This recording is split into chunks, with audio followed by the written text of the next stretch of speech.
¿Qué tal? Buenas noches. ¿Cómo están todos los que nos ven en la plataforma de la Izquierda Diario Perú y el movimiento maniateísta Creación Heroica de San Juan del Lurigancho? El día de hoy se cumple un año de uno de los hechos más sangrientos que se dieron desde la asunción al gobierno de Dina Boluarte. Sumado a lo de Ayacucho, hace un año la población de Juliaca se movilizaba en las calles y fue brutalmente masacrada por un conjunto de elementos de las fuerzas del orden del Estado burgués.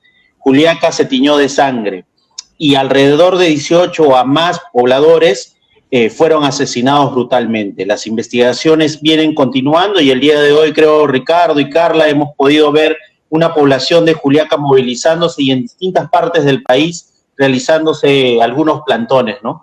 No sé, Ricardo, Carla, muy buenas noches, ¿cómo están?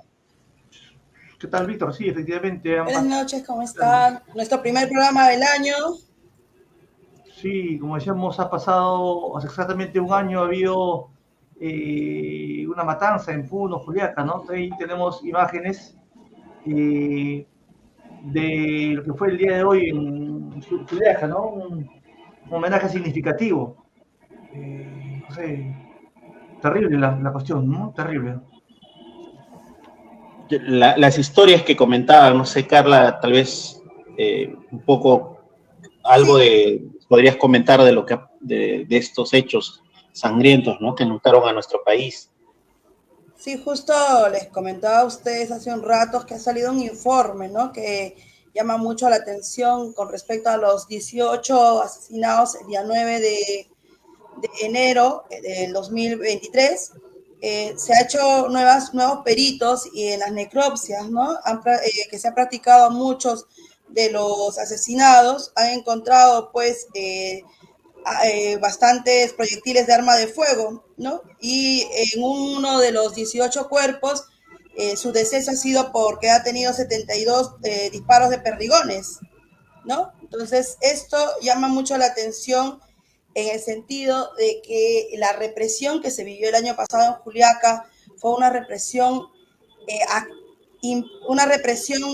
como quien se va a matar a todo el mundo, ¿no? Que se estaban levantando en ese momento por lo que había pasado con Castillo, la detención de Castillo, el golpe de Estado que se había dado, ¿no? En todo caso, llama mucho la atención que la impunidad siga siendo uno también de los puntos principales dentro de este proceso de búsqueda de justicia de los familiares, ¿no? Yo quiero leer aquí un par de casos justo de las víctimas de Juliaca. Uno me llama la atención porque es de Yamilet Aroquipa Huanco, de 17 años. Él era estudiante de la universidad.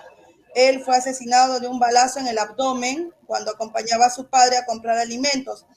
Los peritos que hallaron en su cuerpo es un proyectil de calibre 9, es compatible con las pistolas que se utilizaron ese día por los militares, por los policías que estaban reprimiendo o que estaban intentando supuestamente ellos mantener el orden, ¿no?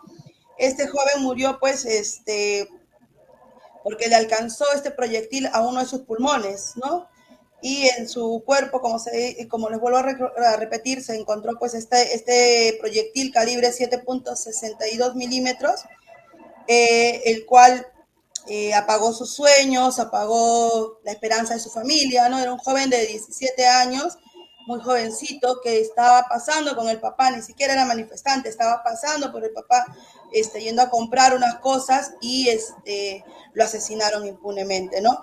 Luego uno de los casos que también fue muy sonado el año pasado, porque fue justamente a un joven médico que les asesinaron en plena manifestación. Este joven de 29 años, Marco Samillán Zanga, que estaba en todo el proceso de ayudar o asistir a los heridos, fue asesinado, ¿no? Con un disparo mientras auxiliaba a Reinaldo Yacya Cruz, de 19 años, ¿no? Él murió con un disparo en el tórax y también se encontraron proyectiles, ¿no? ¿Por qué hago énfasis de los proyectiles encontrados en los cuerpos de los jóvenes o de los muchos asesinados? Porque el tema pasa que a un primer instante se ha dicho que no había sido así, que se estaba negando, que solo habían sido bombas lacrimógenas o perdigones al azar, ¿no? Que se habían disparado. Pero no, ahora con estos peritos sabemos que han sido muchos de ellos disparados a quemarropa, ¿no? Un joven médico de 29 años asesinado por la espalda por estar asistiendo a otro herido de 19 años. Y dentro de las investigaciones, muchos de los diferentes, no sé, se llama comisarías, creo, comisarías, y efectivos policiales que han estado en todo el proceso de represión el año pasado, de los 11 espacios de los efectivos de las diferentes bases creo que tienen ahí, o comisarías, los diferentes encargados de dar las informaciones dentro de las armas que se manejó ese día. Hay 5 comisarías que no quieren dar la información, no quieren, y eso también es parte de la impunidad y parte de y seguir encubriendo, ¿no?, a los verdaderos asesinos del pueblo. Y también esto resalta la represión tan fuerte que se ha vivido, ¿no?, el año pasado en las diferentes manifestaciones, sobre todo en Puno. Creo que eso también tiene que llevarnos a seguir denunciando y solidarizándonos con la familia de los más de decenas de heridos y asesinados, ¿no?, en estas luchas, estas jornadas de protesta que se realizaron el año pasado en nuestro país. No sé, ustedes quieren comentar algo, chicos. A mí de verdad esto me indigna bastante, ¿no?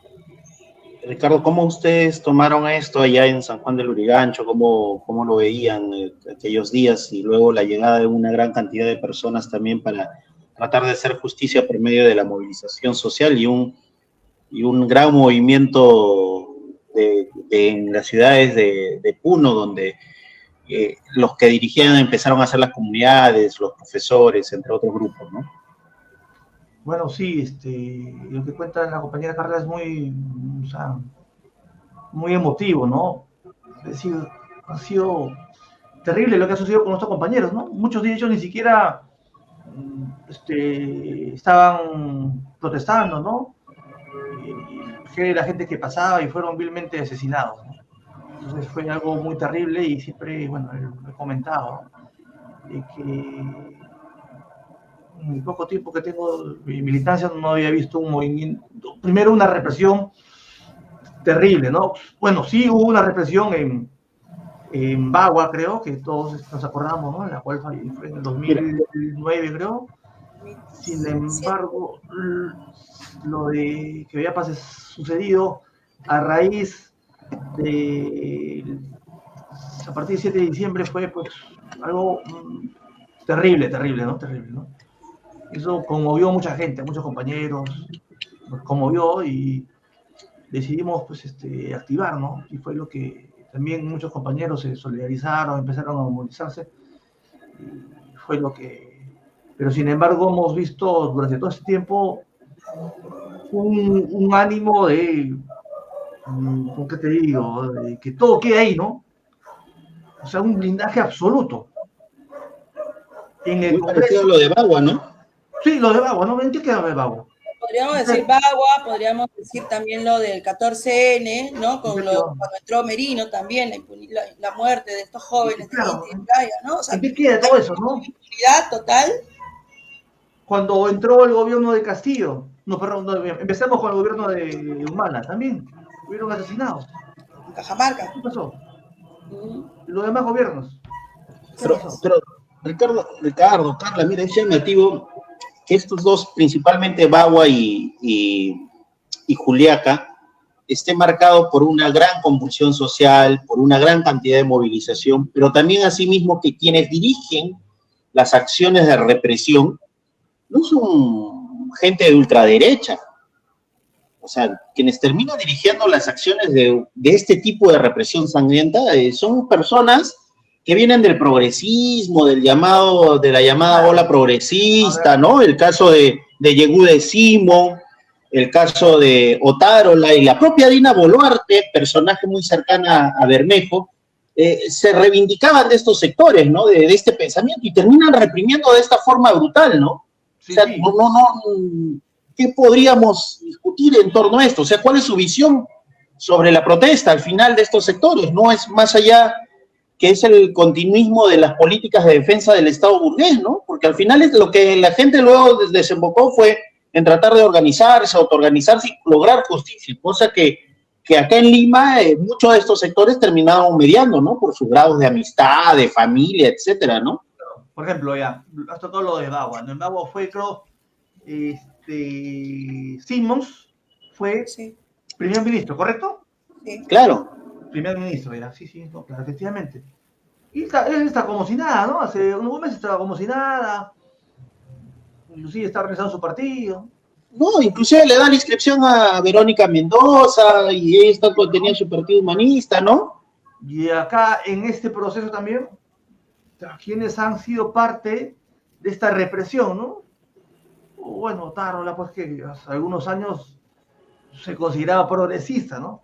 Dina Boluarte, que decía en sus spots de campaña, se vestía con una pollera, ¿no? Como una mujer indígena, decía, yo no te voy a fallar, confía en mí. O sea, que yo no sé, o sea, no puedo hablar lisuras acá, ¿no? Pero no, o sea, es sinceramente repudiable, ¿no? No, Ricardo, digo esto porque hay sectores que creen que la única salida es la mediación, ¿no? Que, por ejemplo, cuando se despiden 80 y tantos trabajadores de algún sector, hay que ir al Congreso a hacer lobbies con los congresistas para conseguir un beneficio. Y no aceptan que la movilización es la única medida de fuerza que tiene la clase trabajadora, que tienen los grupos indígenas, que tienen las poblaciones campesinas para poder llevar adelante sus protestas, pues, ¿no? Claro, Estos sectores creen que en el lobby. La cual es legítima, porque también muchos de los progresistas, muchos de los que se consideran de izquierda también han llegado a terruquear las movilizaciones, o sea, Claro. eso también es despreciable y repudiable por todos lados, ¿no? Entonces, ¿qué le podemos pedir a ese tipo de gente? A ver, ¿cómo los condenamos? Haber llegado al poder con un discurso de izquierda, como ustedes lo acaban de mencionar, Dina Boluarte, Otárola y algunos que se han torcido pues, para la derecha, ¿no? Yo creo que la protesta es legítima y ellos deberían entender, porque muchos de ellos también han sido en su momento parte de, ¿no? Ahora, Y, ¿crees tú, Carla, que se han torcido? O sea, que una vez que llegan al no, Estado... yo creo que siempre han llegado a ser así, ¿no? Eso se ve desde la universidad. Yo creo que hay que marcar algo acá, ¿no, chicos? La lógica de creer que vamos a gobernar, vamos a administrar el Estado burgués, Correcto, te ¿no? lleva a esto. Exacto. Te lleva a defender tu puesto de trabajo, te lleva a defender tu puesto de funcionario de 30.000, 35.000 soles, como es el caso de Otaro, la Yehude Simón y tantos otros que hemos visto en esa izquierda progresista, mal llamada progresista, no sé. O sea, la lógica de administración del Estado hace de que fortalezcas en el fondo a un Estado que por más reforma que le hagas, siempre va a terminar de esta forma. Sigues legitimando un Estado burgués, un Estado capitalista, asesino, ¿no? Lo legitimas con tus pequeñas reformas, ¿no? Y hasta ahí avanzan, más no rompen con el sistema, más no lo cuestionan más allá, ¿no? Entonces terminan y la siendo lógica, parte de... ¿cuál viene siendo el resultado? Que hasta ahí una total impunidad. Se han fallecido, bueno, han sido asesinados los hermanos, y no pasa nada. También con Sagasti, que asesinó en la represión en Barrio Chino y no pasó nada. Ojo, también durante el gobierno de Castillo hubo 4, creo, fallecidos producto de la represión social que hubo. ¿Se acuerdan que para los meses de mayo hubo una huelga de agricultores? También hubo represión. O sea, y no pasa nada. Ya anteriormente sí, y no pasa nada. O sea, hay una impunidad total. O sea, el Estado como tal no busca una solución. Porque es la lógica del Estado, ¿no? Y mucho más Ahora, mi consulta es, tal vez, amigos, ¿por qué somos una sociedad, en su conjunto tal vez, o gran mayoritaria, un tanto que no se conmueve, ¿no? Porque han habido muchas movilizaciones importantes, ¿no? A raíz de lo que ha pasado. O sea, se ha visto que el Perú está dividido en dos. Un Perú del interior, a la cual pues no le llega nada, que es discriminada, que es torruqueada, y un Perú pues de las élites, ¿no? ¿Y por qué, en su opinión, un tanto de apatía, ¿no? Hemos normalizado en realidad Claro, la normalizado, ¿no? impunidad, ¿no? La impunidad. Consideremos, desde el país ha vivido desde lo más fuerte que hemos tenido es en los años 80 al 90, ¿no? Hasta el 2000, con el tema de los asesinatos de Fujimori, con los temas de los asesinatos de Belaunde, de Alan García, son casos que todavía no se ventilan hasta ahora, ¿no? Son más de 20.000 desaparecidos y no se dice nada de ellos. Sumemos esto, lo de las convulsiones sociales, como lo de Bagua, sumemos esto, lo de lo que está pasando, lo que ha pasado el año pasado, es como que lo normalizan, ¿no? Mientras no me toque a mí, esta Lima o esta parte del Perú, que es Lima, mientras no les llegue a ellos, mientras no toquen a ninguno de ellos, no pasa nada, ¿no? Es como tú dijiste, Ricardo, hay una Lima oficial, un Perú oficial que es Lima, y el otro lado del Perú, o el otro sector, que es un Perú no oficializado, un Perú no escuchado, ¿no? Que muchas veces recae pues en los hombros de los campesinos, de la gente más empobrecida de las diferentes regiones de nuestro país, ¿no? Hay esta división, esta segregación tan grande, ¿no? En nuestro país, y vuelvo a repetir, mientras no toque a los de Lima, no se va a sentir, ¿no? Y eso ahora, lo estamos viendo, estamos palpando, ¿no? Ahora, Víctor, entonces, bajo lo que ha dicho la compañera, ¿es posible tener un Perú de todas las sangres? ¿Así? Donde también la otra cara, esta Lima apática, burguesada, ¿se incluida? Mira, yo lo que creo que primero hay que entender dos cosas, ¿no? Que el Estado burgués no va a permitir el normal funcionamiento de la sociedad. Es una piedra para el desarrollo de cualquier sociedad. Y eso se evidencia con lo que tú acabas de decir.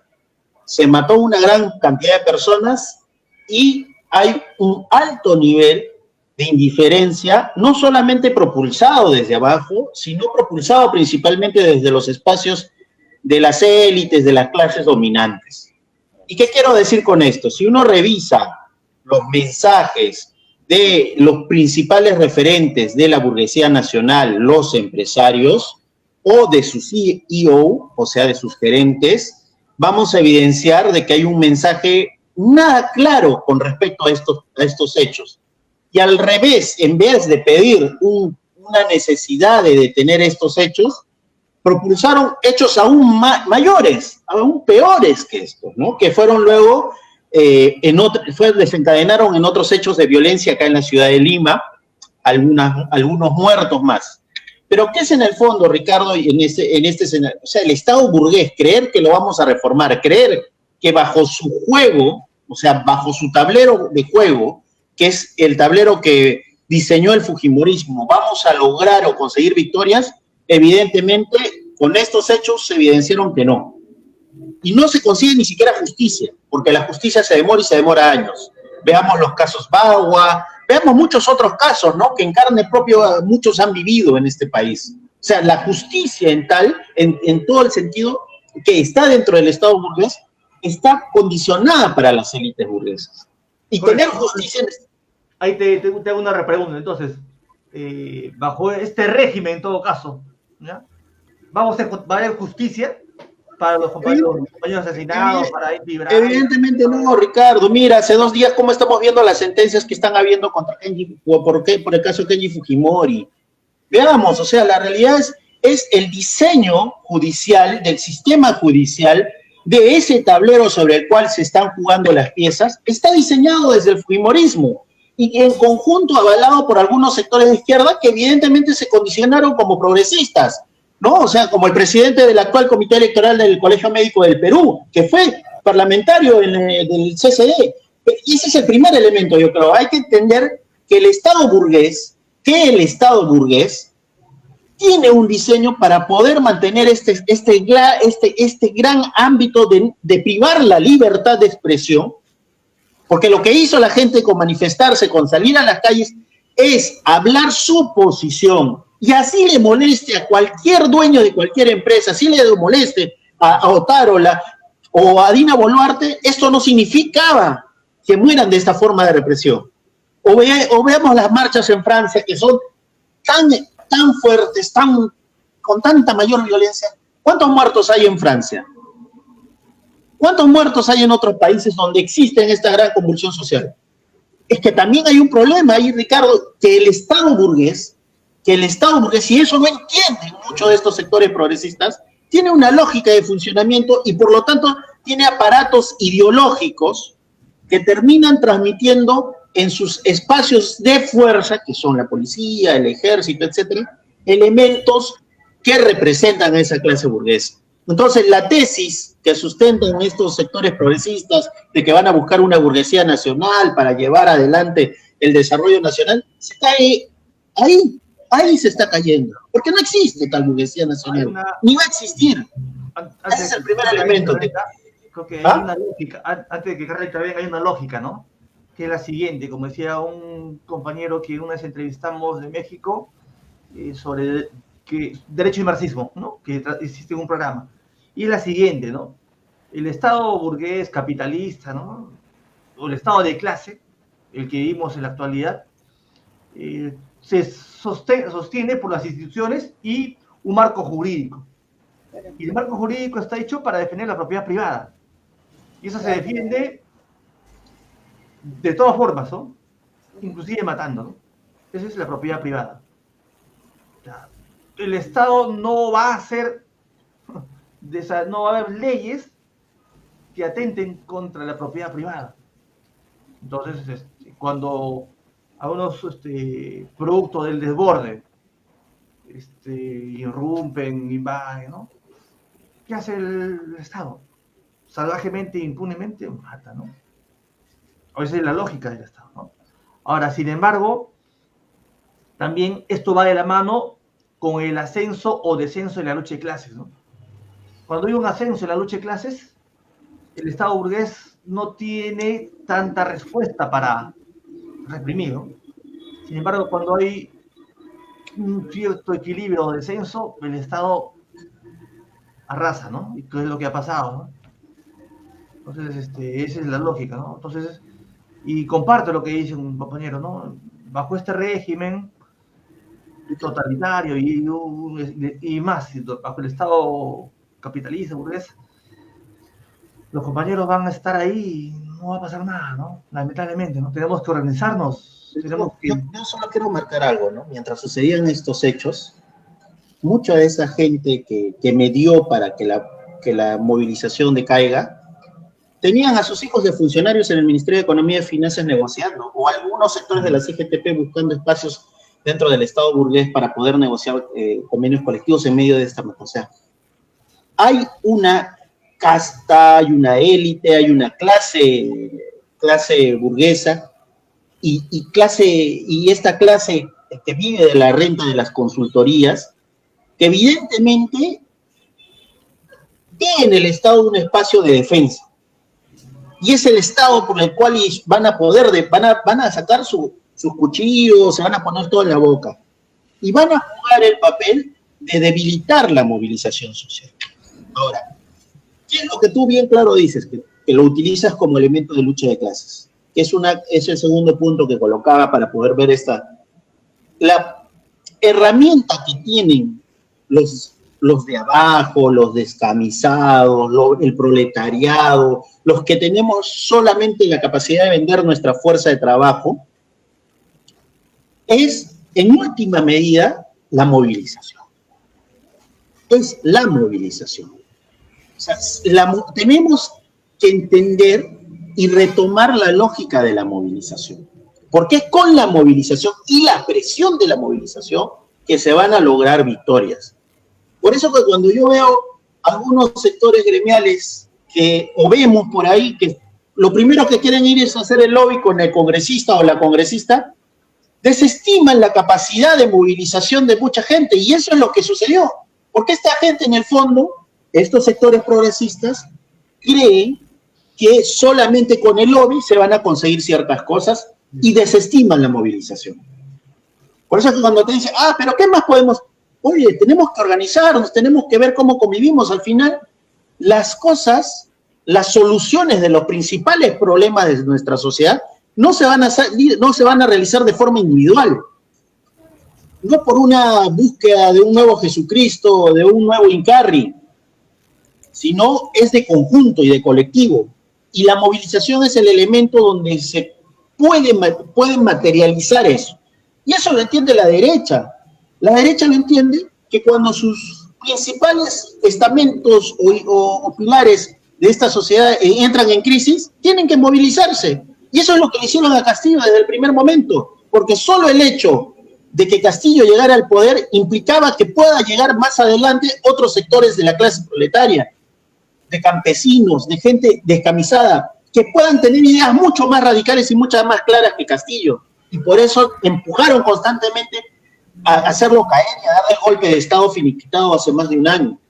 Entonces eso yo creo que hay que entender. El elemento principal, la movilización como única herramienta de las clases desposeídas de nuestro país y del mundo entero. O sea, si no hay movilización, si no se entiende la movilización como herramienta política, y vemos por otros lados otras salidas como el lobby de hablar con el congresista, como el lobby de sentarnos con X o Y funcionario, es evidente que no se van a lograr victorias. Y eso lo ha entendido en cierta medida el Estado burgués, y por eso ha incorporado sectores del progresismo dentro de sus principales funcionarios. Y por eso lo vemos hoy en día a Otárola sentado como primer ministro.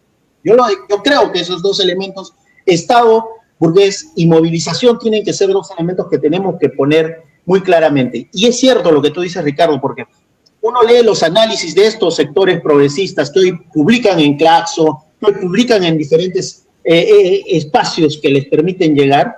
¿Ellos qué dicen de esta movilización? Ellos ni siquiera toman en cuenta muchas veces estas matanzas. Ellos lo que dicen que simplemente acá hay unos plebeyos que están levantándose. Y que por lo tanto hay que buscar espacios de mediación para esto. Eso no es la salida. Esta gente llegó a Lima porque entiende que tiene la capacidad de poder conducir los destinos de su vida. Y eso implica reconstituir todo, ¿no? Yo lo dejo por ahí, Ricardo, otra vez. Sí, yo creo que también parte del proceso de lucha que se da que se ha dado en el país el año pasado y que ahora todavía está apagado, pero pienso yo de que en algún momento puede volver, ¿no?, a surgir. Considero de que es necesario, como tú dices, Víctor, una mirada más profunda, más política, ¿no? No solo sumirlo como una especie de fenómeno social nada más, ¿no? A veces dentro de las universidades el análisis político queda de lado y solo nos hacen analizar el problema que está pasando y cómo lo solucionamos, ¿no? Y suele pasar que en el gobierno, bueno, en el Estado, con todos los que están habiendo alrededor, están haciendo eso, ¿no? Es decir, ¿cómo solucionamos? Pero ¿cómo solucionamos desde una mirada, pues, que no afecte los intereses capitales, ¿no? Los intereses capitalistas. Como tú mencionabas, las leyes, obviamente que siempre van a estar a favor de las empresas porque venimos en una constitución hecha justamente a la medida de todo esto, ¿no? Con Fujimori, cuando se empezó esta constitución del 93 que le da todo el respaldo y todo el apoyo a las empresas privadas, obviamente que viene y lo desnaturaliza toda lo que es la lucha del pueblo, ¿no? Y una de estas cosas que se han ido consolidando en los años 2000, pese a que supuestamente vivíamos en gobiernos democráticos, es el tema de la criminalización de la protesta, ¿no? La criminalización de la protesta sigue todavía en pie, es una ley que todavía está ahí y que le sigue dando, pues, a las fuerzas militares toda la impunidad y toda la oportunidad de masacrar al pueblo, ¿no? Entonces yo considero de ahí que también uno de los puntos que tenemos que ir levantando y que tenemos que seguir insistiendo en los procesos de lucha que se siguen dando en nuestro país es la asamblea constituyente, libre y soberana, ¿no? Es algo que tenemos que agitar y es algo necesario dentro de estas luchas políticas que se están dando en el país también, ¿no? Y el tema de la movilización, yo siento de que las movilizaciones no han sido articuladas el año pasado cuando empezaron, ¿no? Ya hemos hablado de esto. Si bien es claro, Puno y el sur tenía una mira, un buen sector movilizado, Lima no supo responder, y no supo responder porque la crisis política que tenemos dentro de los partidos tiene mucho que ver también, pues, ¿no? Y el acomodo, o estoy con Dios o con el diablo, ¿no? Eso también es una cosa que de estos sectores progresistas que en cierto modo apagó un poco la lucha, pues, ¿no? Apagaron las luchas en realidad, ¿no? Entonces yo creo que hay mucha responsabilidad política de estos sectores y creo yo también que deberíamos, una vez más, levantar, ¿verdad? Es reiterativo lo que digo, pero siempre es importante bajar a bases y entender todo el proceso de lucha con ellos, ¿no? Y más allá de movilizarnos, como también habíamos hablado hace tiempo, individuos, es también movilizarnos con una conciencia de clase, con una conciencia de lucha, que nos permita construir algo, ¿no? Eso creo que debería seguir siendo básico también dentro de todos los procesos de lucha que se vuelvan a dar en el país, ¿no? Sí, bueno, reiterar que estamos transmitiendo lo que fue el día de hoy en Puno y Juliaca, la conmemoración a un año de los asesinatos, ¿no?, que han habido. Entonces, donde Ricardo, los medios de prensa, lo que estamos mostrando en este instante, no lo van a mostrar. Claro.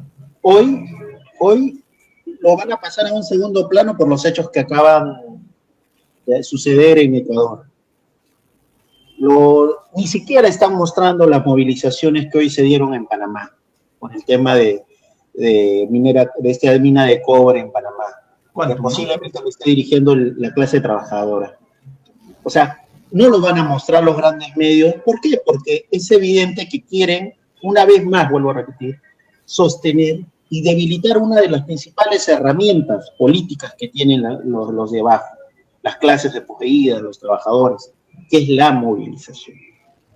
O sea, y lo de hoy que se vio en Juliaca, esa muchedumbre, hoy llorando a sus mártires, hoy llorando a sus muertos que estuvieron acompañando a muchos de ellos, porque cuando uno ha estado en las movilizaciones del año pasado y escucha qué sucedió en Juliaca aquella noche, es evidente que hubo una matanza.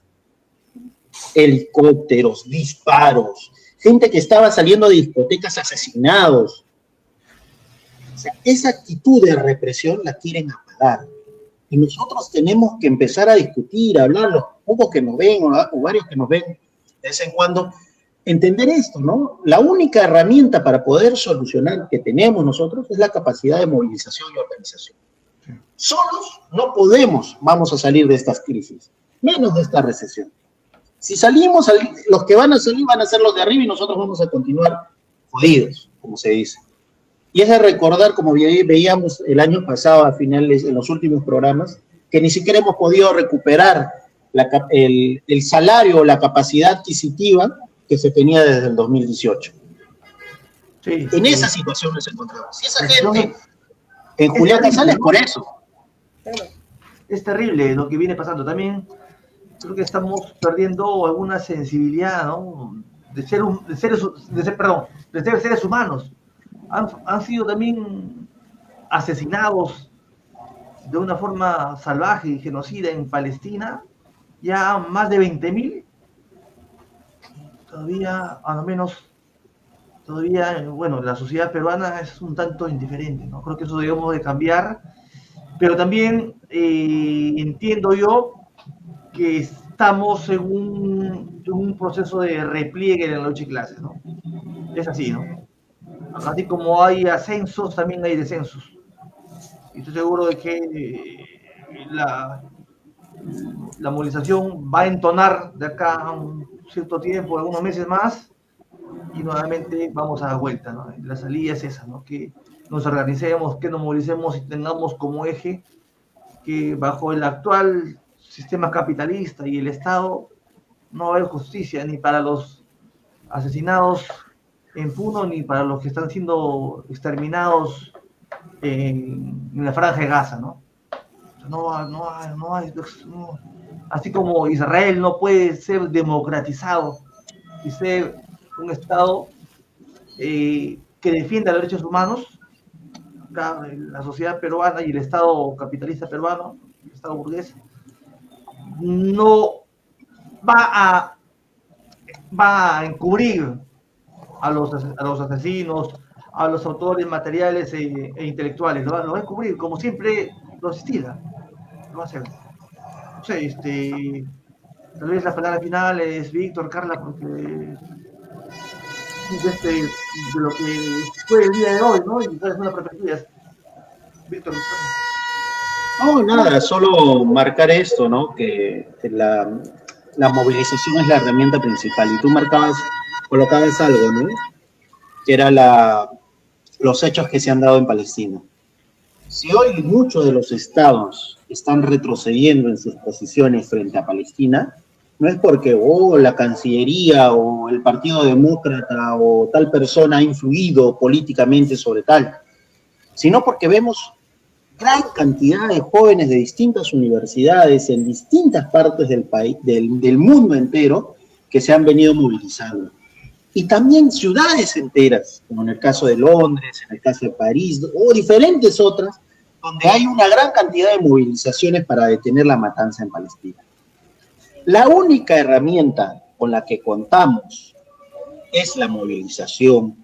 Y por eso cuando personas o asesores te digan, oye, hay que ir a hablar con el congresista tal, antes de hacer la organización de la movilización, antes de ir a una reunión, ¿para qué vas a perder el tiempo movilizándote? Eso no sirve.